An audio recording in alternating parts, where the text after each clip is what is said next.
Tang Taizong, the man widely considered China's greatest emperor, personally led an army of 300,000 soldiers to Korea. He was turned back. The man who stopped him had seized power by killing his own king. You may have seen our episode on the Sui emperor who built the Grand Canal and then sent his army to Korea. He lost 3 times. It destroyed his dynasty. This is the story of what happened when China's next great emperor tried the same thing. And the man who stopped them both, his name was Yeon Gaesomun. He was a military dictator who had come to power through massacre. He wore 5 swords on his belt at all times and required his courtiers to kneel in the dirt so he could use their backs as a mounting step when getting on his horse. Chinese historians called him a monster. Korean tradition called him the shield of the nation. What the historical record actually shows is stranger than either portrait. Stay with me, because this story ends with the greatest general of the age retreating in the snow, and a kingdom that survived every enemy it faced, only to be destroyed by a family argument. To understand Yeon Gaesomun, you need to understand what he was defending. Goguryeo was the largest of the 3 kingdoms of Korea, a state that had existed since roughly the 1st century BCE, controlling what is now North Korea and a vast stretch of southern Manchuria. It was not a small or peripheral kingdom. At its height, Goguryeo controlled a territory larger than many Chinese dynasties, with a sophisticated military tradition built around mountain fortresses, mobile cavalry, and a population trained from childhood for war. And it had a recent track record that was simply extraordinary. Between 612 and 614 CE, the Sui Dynasty, China's first unified empire in centuries, sent 3 consecutive invasion forces into Goguryeo. The first wave alone numbered over 1 million men, with a naval component in the Yellow Sea. Goguryeo's commanders, working with a system of interconnected mountain fortresses and a strategy of controlled withdrawal and counterattack, destroyed them. The Sui military suffered a catastrophe so complete that the grain and equipment losses helped trigger a famine and a political crisis that ended the dynasty entirely. Emperor Yang of Sui, the man who built the Grand Canal, died in a coup 3 years after his final Korean defeat. This was the kingdom Yeon Gaesomun inherited the defense of. Not a kingdom waiting to be conquered. A kingdom that had already consumed one empire and was willing to consume another. By the early 640s, Yeon Gaesomun was the most powerful military commander in Goguryeo. He came from one of the kingdom's great noble families with a long tradition of military command. King Yongnyu had ruled for decades, following a policy of careful accommodation with Tang China, trying to stabilize the kingdom's western border through diplomacy rather than confrontation. Yeon Gaesomun had a different view. He was an expansionist and a hardliner, and King Yongnyu recognized the danger he represented. In 642, the king and a faction of ministers began planning to have Yeon Gaesomun assassinated before he could become a threat. The plan leaked. Yeon Gaesomun struck first. He organized a military review in the capital and invited the king and his entire court. The review was a trap. He killed King Yongnyu and roughly 180 ministers in a single operation, wiping out the entire moderate faction of Goguryeo's government in a morning. He then placed King Bojang on the throne, a member of the royal family with no independent power base, a deliberate puppet, and named himself Da Mo Li Ji, the supreme military commander. He held every executive function of the state. He was, in every way that mattered, the ruler of Goguryeo. The 5 swords on his belt were not ceremonial. They were a message.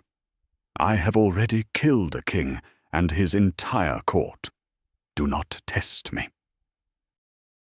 Emperor Taizong of Tang is one of the most formidable rulers in Chinese history. He had crushed the eastern Göktürks, bringing the steppe nomads under Tang authority. He had incorporated Central Asian kingdoms along the Silk Road. He had driven Tang armies into Vietnam, and Korea's southern neighbor Silla paid tribute to his court. He was, by the 640s, the dominant ruler in East Asia. And he knew it. He had also been watching Goguryeo carefully. The Sui invasions had failed because of poor logistics, poor command, and poor strategy. He believed he understood what they had done wrong. He believed he could do it correctly. In 644 CE, Tang Taizong declared that Yeon Gaesomun's coup, the murder of King Yongnyu, was an act of rebellion against civilized order that required correction. It was the justification he needed. He personally led an expeditionary force into Goguryeo, crossing the Liao River in the spring of 645. The campaign began well. Several Goguryeo border fortresses fell. Tang forces advanced deeper into the kingdom, but Goguryeo's defense was organized around a different principle than the Sui forces had expected. Rather than defending an open frontier, Yeon Gaesomun had concentrated Goguryeo's military strength in the mountain fortresses. Positions that Tang siege equipment could barely touch, commanded by officers who had been trained for precisely this kind of grinding, attrition-based warfare. And then Tang's advance reached Anzi. The fortress of Anzi sat on a rocky peak commanding the main road through southern Manchuria into Goguryeo's heartland. Tang forces could not bypass it. Leave a fortress like Anzi behind your advance, and its garrison will cut your supply lines. They had to take it. They tried for 88 days. Tang engineers built siege ramps. The garrison extended the walls. Tang forces made assault after assault. The garrison held. Taizong brought everything his army had: artillery, engineers, assault troops, psychological warfare.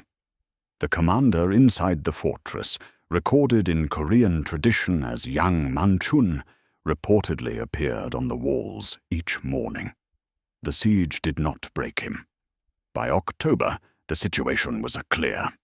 The northern Korean winter was arriving. Tang's supply lines stretched over 500 miles back to their staging areas in Manchuria. The Goguryeo relief force had been defeated in the field, but that had not opened Anzi.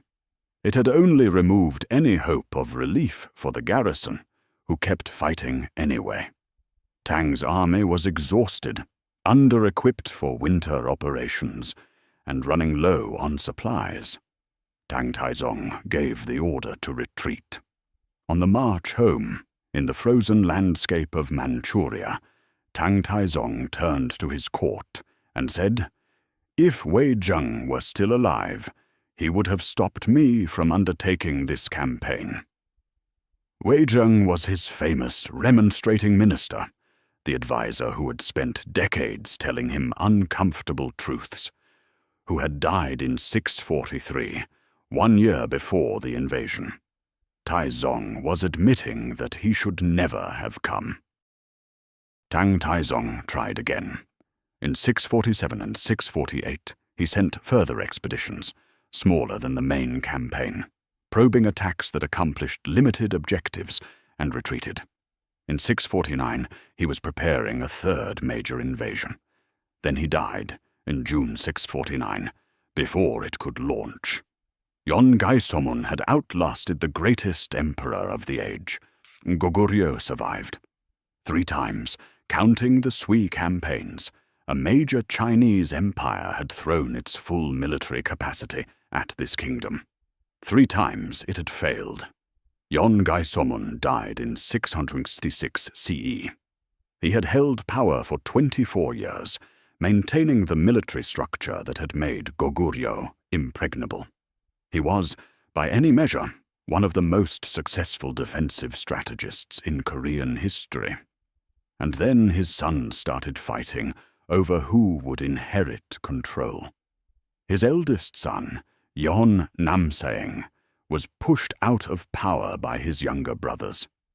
He defected to Tang, the same Tang his father had spent his entire career keeping out of Korea.